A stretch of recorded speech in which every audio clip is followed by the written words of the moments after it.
A warm welcome to everyone on behalf of City Legal. Thank you for joining us this morning, and whether you're joining online from whatever location or perhaps gathered at a watch party, and we've got a special welcome to some early starters in Adelaide at the watch party in the chambers of Chris Browier, or if you're with us in person at the Sydney Mechanics School of Arts, you're all very welcome. My name is Ian Davidson. I'm a barrister, and with the honour of being allowed to be MC without Peter Wrench supervising. And that is because we may not have many people from Canberra online because there's another City Legal live meeting there happening right now with David Robinson speaking and Peter Wrench and Stephen venturing to Canberra. The City Legal community, wherever we are involved, exists to consider the bigger questions of life with suits and city workers and whether or not wearing suits in cities and suburbs and whether or not working remotely right around Australia by looking at the Bible together. And for anyone new to City Legal, we want to extend a special welcome. The format is a brief talk followed by question and answer session. You can ask questions at any time. For those of us here, there are blank pieces of paper in the outlines. For those watching online, you can text questions to the numbers on your screen, or you can use the Slido link. But for those of us who've been to earlier sessions, you'll know that Dr Peter Jensen, our speaker, prefers to take and respond to live questions from the floor. So you're very welcome to do that. So this morning, we're very privileged again to have Dr Peter Jensen give the third of his talks. So welcome again, Peter.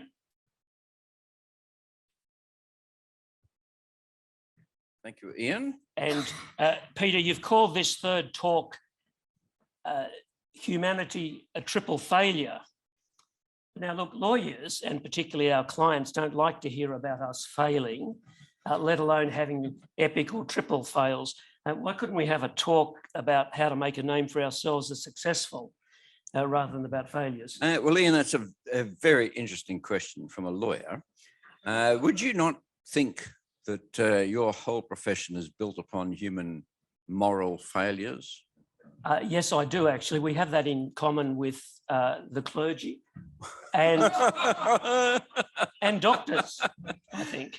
So, yes, we have a shared thing. Now, look, last week, Peter, you mentioned not passing 2 law subjects. Hang on a moment. Right. You won that ground, but I'm allowed to have a go back, aren't I? Oh, we're collaborative here. No, go on. Fair enough. No, that's right. We're not in a competitive environment. No. But last week you did mention not passing 2 law subjects. And now with your subsequent achievements as an educator, theologian and Anglican Archbishop, it does remind me of hearing former Wallaby prop in the good old days before the decline of that sport, and then successful coach Ewan McKenzie telling a large group of banking lawyers at an after-dinner speaker at a very large conference about his own less than stellar time as a law student. Although McKenzie then commented to the effect, but here am I addressing all of you. I'll ask Peter to address all of us very soon, but he's asked that Lisa first read Genesis 11, 1-9.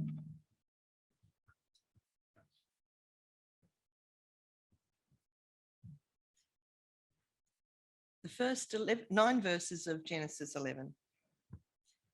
Now the whole world had one language and a common speech.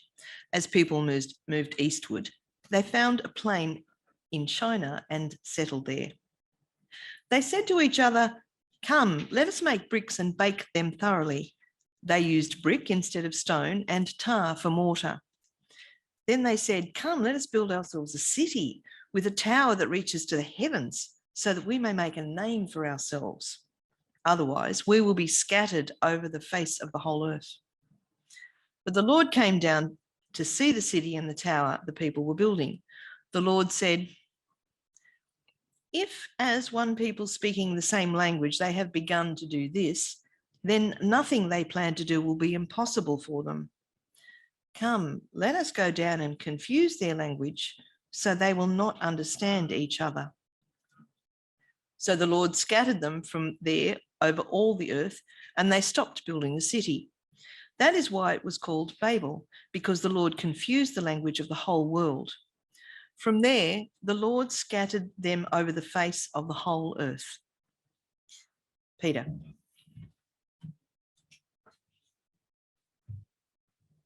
Just reminds me that my French teacher, who was French, the poor man, he must have committed some terrible crime in earlier life to be teaching French to Australian schoolboys in the 1950s. I can't imagine any worse fate, can you? Anyhow, he must have got thoroughly provoked one day by my efforts, because he said to me, and I can't do a French accent, I'm sorry, but he said to me, Jensen, stand up, stand up. So I stood, yes, Monsieur Wilkie. He said, you will never speak French. I don't know what it is that I actually done, but he was right. From then on, I didn't try very hard, and I've never really learned a language, although I've tried to learn 5 of them, one way or another. Well, I mentioned law as having been being based on human failure, and of course, Ian's riposte was absolutely true. It's not just law, the profession of law, but the profession of medicine too, and the profession of ministry, all based on human failure. G.K. Chesterton, I think, once said that of all the truths of Christianity, the one that could be most easily proved is original sin. And that has always made sense to me. The question is that we're looking at this morning in particular is an anthropological one. Who are we? And in particular, looking at this family history of Abraham, Genesis 1 to 11, and hence the family history of us all, we are confronted with failure, and in a sense, at least a triple failure, probably more than that, but I'm going to draw attention to 3. Not everyone agrees with this. So a very, very well-known Australian politician, and I did quote this once in public and was rebuked by him. I don't know why, because what he said was public, but he didn't like me quoting him and criticising him. Surprise, surprise. But I'll just say a very well-known Australian politician many years ago said this: the old regime of telling people how to live their lives, be you a government or a churchman, is running out of time. Australians want to be free. That's interesting, isn't it? Being told what you do is inconsistent with freedom. They want to have independence. They want to have choice. Now, there are some people, he said, who distrust human nature. Yes, they're called lawyers, who distrust human nature and believe that people won't make the right decisions and that others should make those decisions for them. We are on the side of respecting individual judgment and respecting individual choices. And you'd never guess which side of politics that man was on, because you can't guess, because it could easily have been said on either side of politics.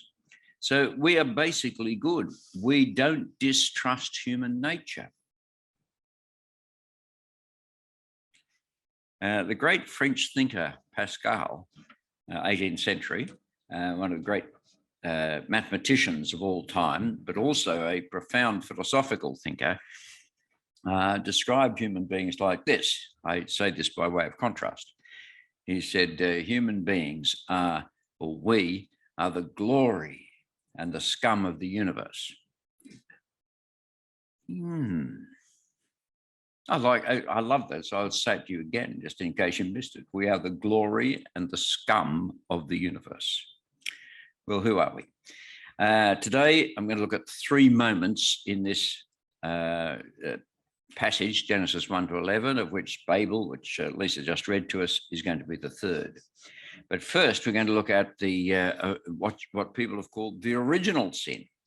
For the opening of the book of Genesis has us with God, the mighty creator, creating all things good, with God placing human beings in a garden called the Garden of Eden, which has come down to us, the very words have come down to us, where they have complete freedom. All is good and they have complete freedom. Freedom to eat of any tree, he says, but not freedom in the wrong sense that you can make any choice you like, for there are boundaries. For all true freedom has to have boundaries. I'm reminded of the, you won't be, but I am reminded of the Little Golden Book, which were popular children's books in my age, of the train that ran along the tracks and decided to go off across the meadows. And so the train leaves the tracks and boodles off across the meadows. It was called Tootles, the train. Well, there, you and I know, even children know, that any train that leaves the tracks is a wreck. That is to say, true freedom is found when the train does what the train is designed to do, namely go along the tracks. That's freedom. And human beings are placed in the garden. They are told to till the earth. They've got work to do. He has a relationship with the animals, and he is given a boundary. That doesn't take away your freedom. That establishes your freedom as a human being. So free to be human.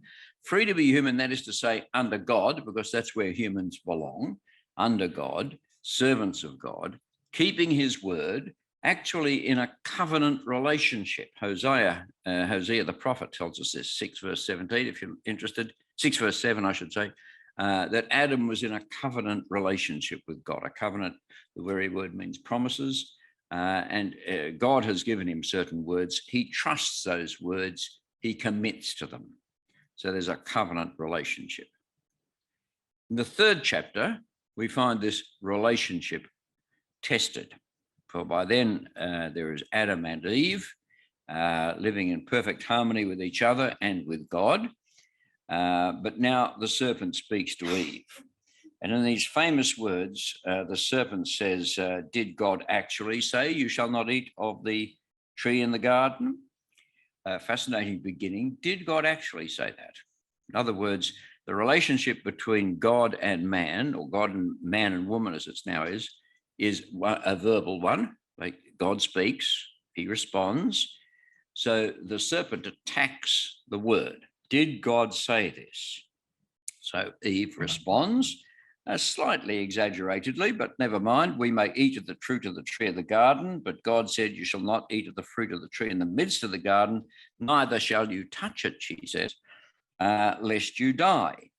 And the serpent then says, you will not surely die. So he immediately then denies the word of God. He denies the word of God. You won't die, he said. And then he raises the question of God's motive. What's his reason for making this? And he says, God knows that when you eat it, your eyes will be opened and you will be like him. In other words, God is frightened of you becoming gods, and particularly knowing good and evil. Now, that's a somewhat opaque phrase, knowing good and evil. But as you explore it, particularly in the light of later uses of that sort of phraseology, what it means, knowing good and evil, means having the capacity to determine what is good and what is evil. Making your own choices about what is good and what is evil. It's not God who says, that is the way, walk in it. Don't walk in that way. Not God who's going to say that now. You are going to say it. In other words, you will be like God, declaring what is morally right and what is morally wrong. Now, you would have thought that Adam and Eve may well have resisted this temptation and said, no, we are not like God and we do not want to be like God. But in fact, when the woman saw the tree was good for food and was delight to the eyes, so she was assailed through her senses, but particularly assailed in the heart, that it was desired to make one wise, i.e. able to know what is good and evil and to determine it. She took the fruit, she ate, she gave it to her husband and he ate. Eve sinned first, but Adam sinned worst, because Adam was the first man. He was the one who actually received the word, and therefore on his shoulders is most of the blame for what happens. They are both at fault. And it says, the eyes of both were opened. They knew they were naked. They sewed fig leaves together, which has become proverbial for not very good clothing, or excuses for that matter. And they made themselves loincloths. They could no longer bear, they were no longer capable of being naked in each other's presence. Something internal had gone wrong. Later on, the prophet Jeremiah says, the heart is desperately wicked. The heart is corrupt. It is desperately, the inner being, the inner person, not the beating heart, but the inner person has become not just capable of making the wrong choice, but now damaged, corrupt, inveterately making the wrong choice. Notice that this sin is corporate. It involves both of them. It's not just a one-person thing. It's covenantal because Adam has now broken the covenant. You understand that. He's made promises, they're broken. And they have committed themselves and their descendants because they stood for the rest of us. Had they done the right thing, we would be the beneficiaries. They chose the wrong course, and we are the, there must be a word for it, the maleficiaries. I don't know if there is such a word, but there we are, I've made it up. So they committed themselves and their descendants to misery, for the world now turns against them. Is going to make his living now by the sweat of his brow. Eve, in the most typical, Adam is talked about in his working capacity, Eve in her maternal capacity, and in her maternal capacity there will be pain and suffering as well, and they are expelled from the Garden of Eden. Worst of all, their relationship with God is destroyed. They have now become what the New Testament calls the enemies of God. Sorry, I've said that wrongly. We have now become. For we are in Adam. We are in this decision that they have made.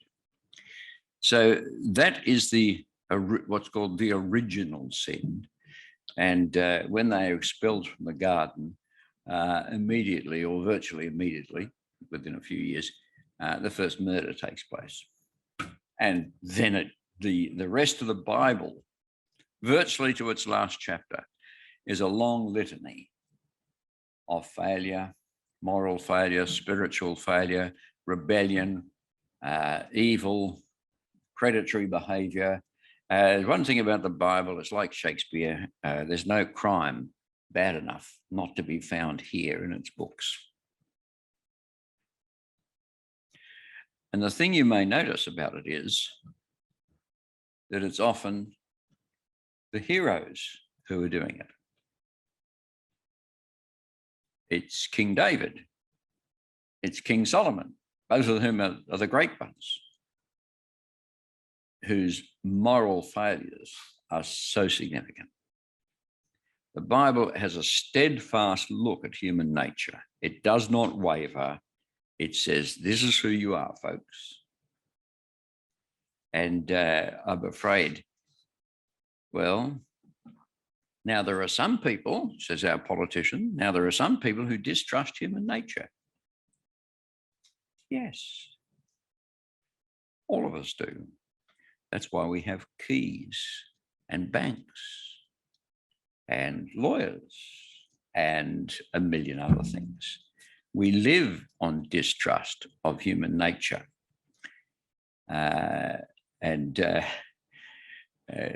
He says, they believe that people won't make the right decisions. Well, what do you know? How strange a thought. Now, this original sin, then as the biblical history unfolds, becomes deeply profound. Now we turn to chapter 6, which is just before the great flood. And in chapter 6, the reason for the flood is that by that stage of human history, things have gone so bad that the Lord, this is 6 verse 5, the Lord saw that the wickedness of man was great on the earth. And then in a as telling a phrase as any in the Bible, every intention of the thoughts of his heart was only evil continually. Now, it's a description of the world in that day, but it's a damning description. What it does is remind us, even if you think that, things are not quite as bad as that, what it does is remind us that the judgment of a human being doesn't just depend upon our behaviors, our outward behaviors, but upon what goes on within. Indeed, Jesus makes the point, it's not the outward that matters in the end, it's what is going on within. Because you may behave outwardly for any number of reasons in order to be respectable, in order to gain approval or whatever, but it's the greed, it's the envy, it's the lust, it's the longing for power. It's all those sort of things that have invaded the human heart. And they are not only, the Bible tells us, not only the source of wickedness, they are wicked in themselves. This is one of the great debates at the Reformation, actually, about this. And one of the great debates in the early church was about this. For there was a inevitably British monk called Pelagius. I say inevitably British because he was a heretic, and I'm an Aussie and having a go.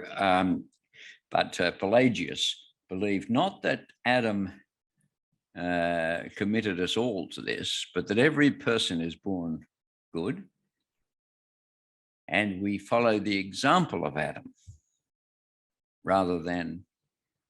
Whereas, as my brother Philip pointed out to me once, his daughter, I won't say which of the two daughters, the very first complete sentence she ever uttered as a 2-year-old was a lie. She pointed to her brother and said, "He did it," when it was actually she who'd done it. And you know as well as I do that it's hard enough to teach our children to be good. You never have to teach them to be bad. For that is, we are made out of warped material. So the picture we have here, which leads to the flood, the devastating and universal flood, which brought about the demise of all humanity except one family, the family of Noah. All of that arises from an inner corruption which puts self first. Not just in action, but thoughts and longings. And even if this passage is not exactly true of you necessarily, there are good bits of you, yet nonetheless, even the good bits of you, you will find, if you care to examine them closely, contain other bits as well that are not so good. I remember one of the great French novelists talked about the way in which he, it wasn't Sartre, it was the other one at the same time, and I can never remember his name. Who was it? Camus. Okay. Thank you, Ian. I'll pay you later. Camus, who said he helped a blind man across the road once, and then he tipped his hat to the blind man and went on his way, and then he thought to himself afterwards, the blind man didn't see me do that. Why did I do it? Precisely in order to be seen by others, to be respecting the blind man. And his self-analysis at that point was very acute, but he was being human, for we all do that, one way or another. So Noah, however, is exempt from this. We're told that Noah found favor in the eyes of the Lord, verse 8. He was the man of faith, like Abel, who was killed by his brother Cain. And then there was this universal judgment of the flood. Noah and his family come out of the ark. Noah gets drunk and his son commits some sort of sexual crime against him. Well, that's what it seems like. In other words, Noah was not perfect either. It wasn't as though God, by this great act of judgment, had cleansed the world. New start, everyone. Noah is like Adam before the fall. No, for Noah carries the sin of Adam with him. And so it has always been. Finally, we come to the Tower of Babel, that famous story that Lisa read for us. The unity of the family. We're more of this next week, but we've been tracing families here very much. This Genesis 1 to 11 has a lot to do with family history. But Noah's family, the family is growing. So too are technological advances. We read about this originally back in chapter 4, where people start to make things, iron is made, where music begins and this sort of stuff. Now we see human beings advancing technologically and able to build this great tower that will reach to the heavens. And notice the way in which it said, chapter 11, they said to one another, come, let us make bricks and burn them thoroughly. They had brick for stone, bitumen for mortar. Come, let us build ourselves a city and a tower, to build a city and a tower with its top in the heavens, and let us make a name for ourselves. Ever had the ambition to make a name for yourself? Interesting, isn't it? Very common, very human to wish to do so. I'm hoping that when I eventually pass, they'll put up a little plaque for me in St Andrew's Cathedral. That'd be nice. And I've made a name for myself. I don't want to be forgotten. How stupid, how futile, how ridiculous, as if St Andrew's Cathedral won't be knocked over one day. As if you can make a name for yourself. The historian Edwin Judge reminded me once, he said the Romans used to make statues of people so that there'd be some permanent reminder of who those people were. He said, we now give eulogies at funerals and we make statues out of words in some attempt so that a person can have a name. They tried to make a name for themselves. And what we see here is advanced technology in the service of sin, as it always is. We invent the internet. It is absolutely mind-dazzlingly brilliant. There's no question I now can't ask and find an answer to. I've never found a question yet that I didn't find some answer in Google. It's brilliant. And it's also evil.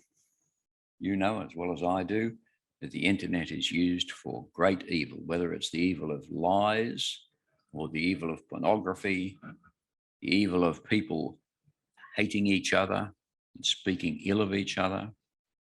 Whenever human beings build the temple that goes, the tower that goes to the sky, there's an interesting thing here where God comes down.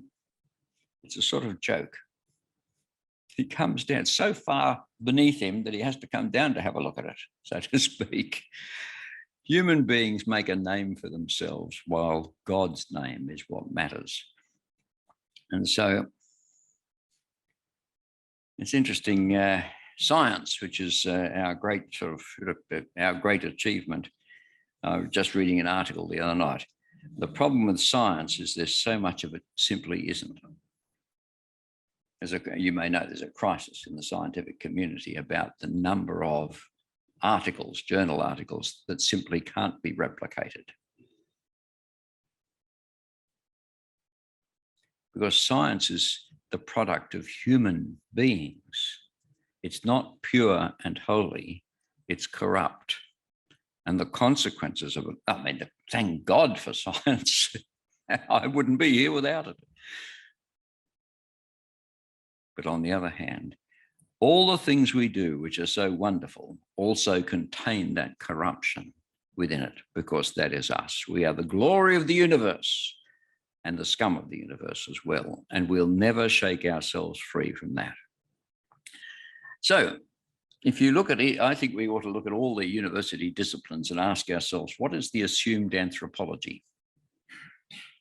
And it'd be interesting to have a real discussion, and no doubt this is done in jurisprudence, but what is the anthropology that lies at the heart of the legal discipline? I think in this case, lawyers being lawyers, you do understand original sin.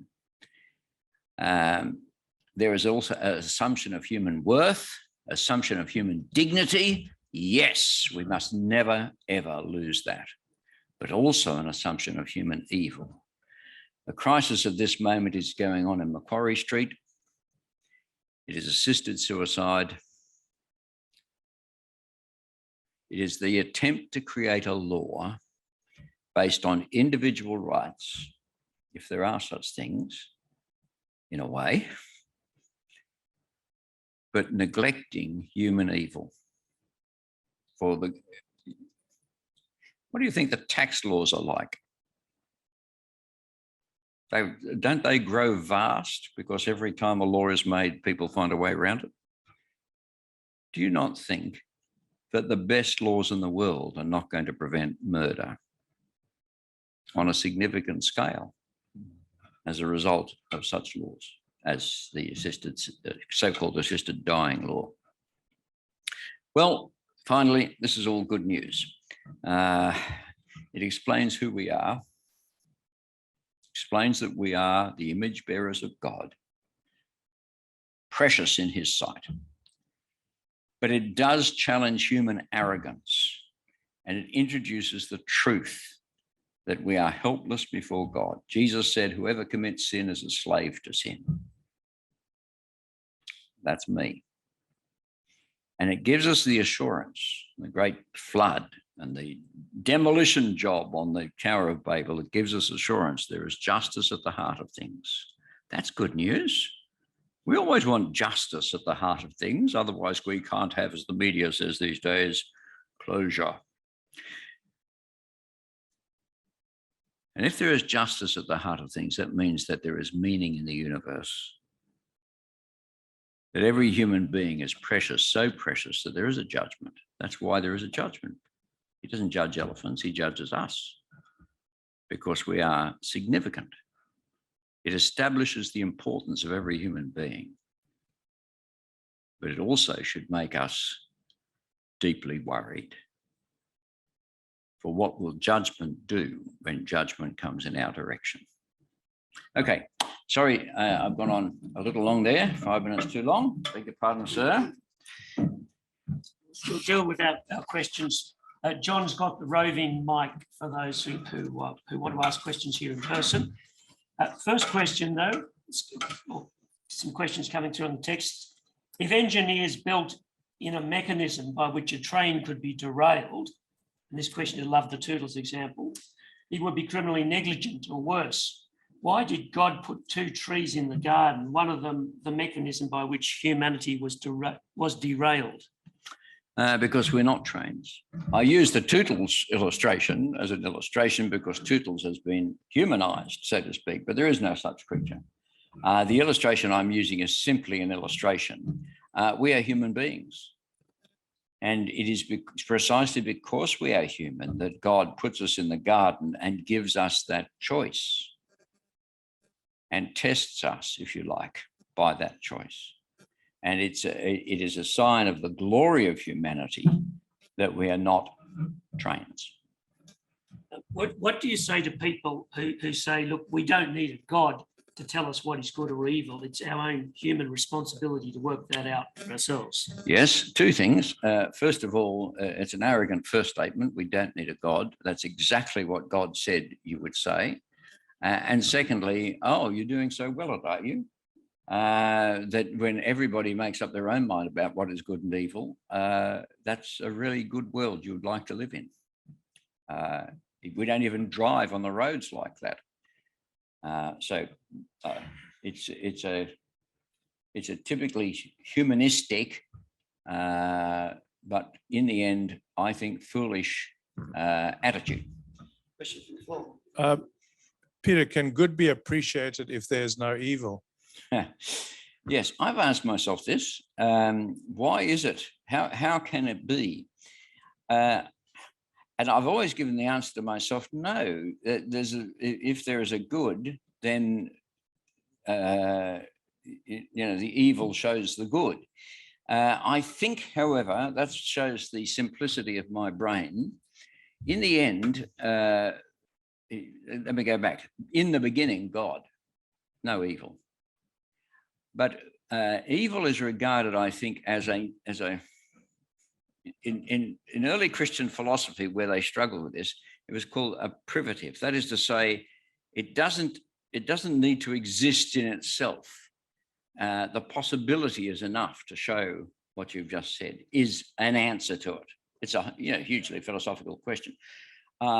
In the end, Christian thinkers, the Bible doesn't quite say this, but Christian thinkers have thought that in the end, when we are at last at rest with God, not only we will not be able to do evil, which is interesting. Does that take away our freedom? No, it is freedom.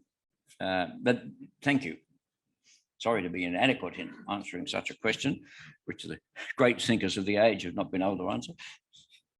Peter, is it reasonable to believe that had there been no evil created by Adam and Eve, that there would have been no need for Jesus Christ and Christianity? Yes and no. That is to say,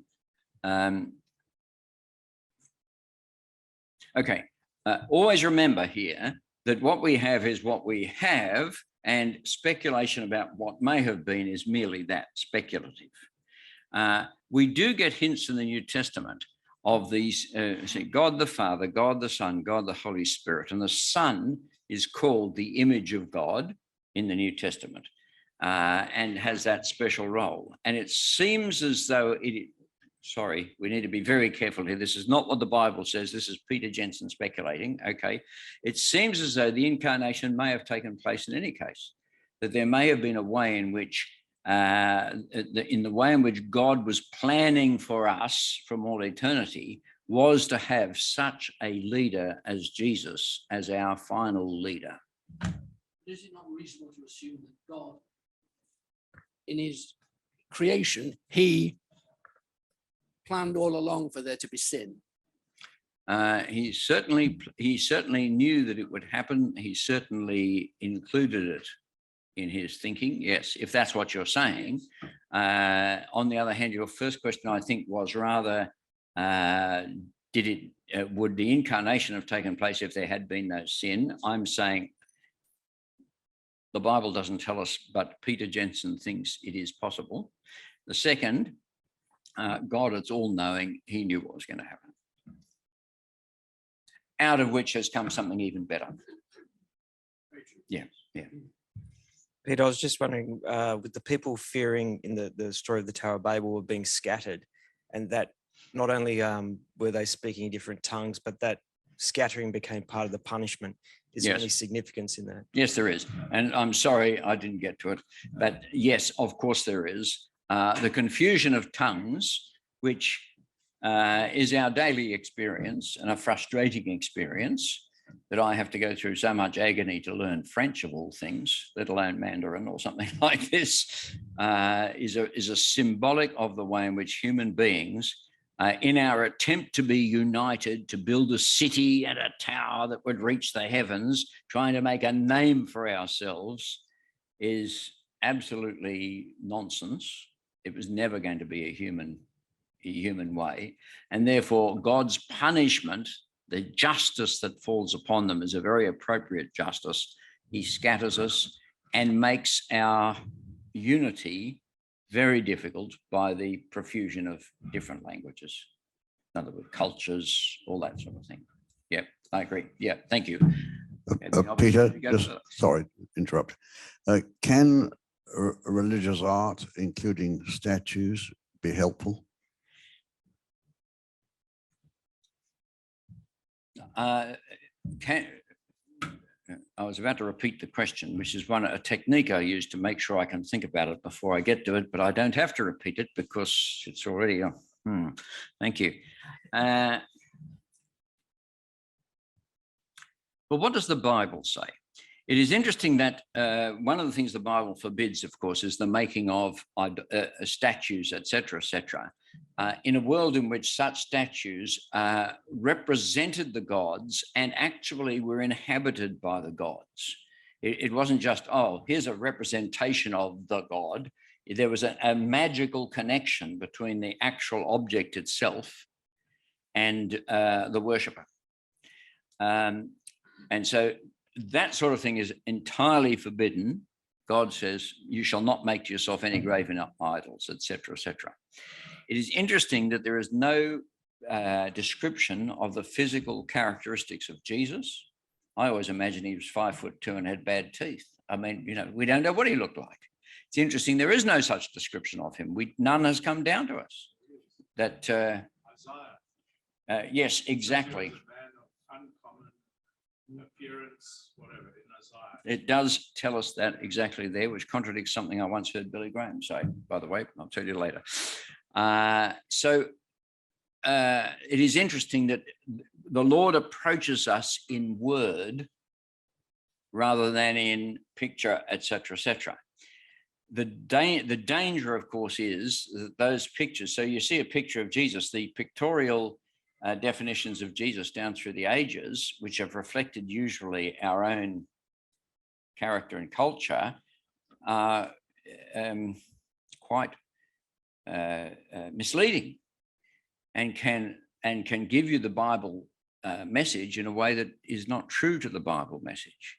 So there are great dangers there. On the other hand, I love the great religious art myself. And I'm not, there are even some stained glass windows that I rather like. The key is that we don't worship them or think of them in any magical way, and are careful not to think that that is what the Bible is telling us, which is only what the artist is doing. I'm going to have to we've got a lot of questions on chat. Sorry, I beg your pardon. Provoked excellent and questions. the excellent questions, we might have to carry some over till next week. Is any attempt at unifying humanity outside of Christ evil? Any attempt, I don't quite understand the question. Please tell me what you think it means. Any attempt at unifying humanity outside of Christ evil? I'm afraid I don't know what it means. Oh, like having the United Nations or something like this. Yeah. No. And the nations of the earth. So take a nation, a Commonwealth of Australia. This is a wonderful blessing from God, I would say. I love the Commonwealth of Australia and always have. And it is a wonderful blessing that God should bring us together in this way. As long as we don't worship it, as long as patriotism doesn't turn into religion. But it's no longer a federation. Yeah. Thank you, sir. Well, I will ask the very last. I mean, and I'm sorry that we still have some unanswered, some asked questions. It's my fault. No, it's lots of very good questions. This is directed at you. You've worked hard. You've made a name for yourself. Perhaps while you're invited to speak here, how can a person bless the world and have an impact on other people without making a name for him or herself? Well, it is true, and it's an oddity, isn't it, that in the Christian religion we have such titles as the Most Reverend Peter Jensen, BD, MA, what is it, DPhil, etc., Oxon, prestige. What an oddity that the religion of Jesus Christ should have turned into such nonsense. The only name that I value is husband and father. And the name I value above all, of course, is son of God, but a child of God. But the only titles worth having in this world are husband and father, in my opinion, or mother, if the case may be. The rest is all garbage. Except I call myself doctor when I get on the plane because I love the Qantas staff fussing over me. Yes. Thank you, Your Grace. Ian, apologies. How do you live with him? That's what I want to know. Some people are lucky. So others are unlucky. Apologies for going over time. Peter Reg will no doubt sack me for not controlling the time, but we've had many great questions. Now, to encourage about the feedback ways, you probably know about them with the various slips. But next week we have Peter Jensen again to to end this series, which started at the beginning and will finish with the best judge. So we really do look forward to seeing everyone either online or in person. It's our last function for the year. So if you've been thinking of coming along and joining the group in person at the Sydney Mechanics School of Arts, you'd be most welcome. So we'll look forward to seeing you next week and to having Peter. Thank you very much. Thank you. Okay.